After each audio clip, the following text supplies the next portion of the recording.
DSP Santosh Patel ఓ రోజు కారులో ఏదో పనిమీద వెళ్తున్న సమయంలో ఆయనకు రోడ్డు పక్కన ఒక కూరగాయలు అమ్ముకునే వ్యక్తి కనిపించాడు. టక్కున కారాపమని చెప్పాడు డ్రైవర్తో. ఎందుకంటే ఆ కూరగాయలు అమ్మే వ్యక్తి డీఎస్పీ సంతోష్కి బాగా తెలిసిన వ్యక్తిగా అనిపించటంతో కారు ఆపించి కారులో నుండి దిగి ఆ వ్యక్తిని దగ్గరకు పిలిచాడు.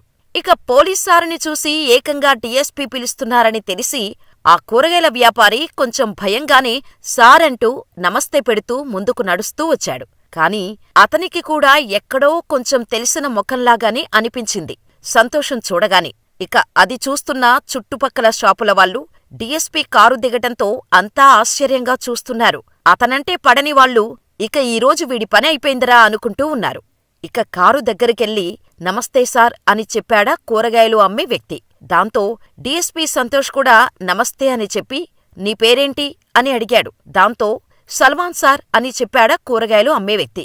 అంతే, ఒక్కసారిగా డోర్ తీసుకొని దిగి నిల్చోని భయపడుతున్న సల్మాన్ని దగ్గరికి లాక్కొని కౌగిలించుకొని నేనెవరో గుర్తుపట్టావా అని అడిగాడు డీఎస్పీ సంతోష్.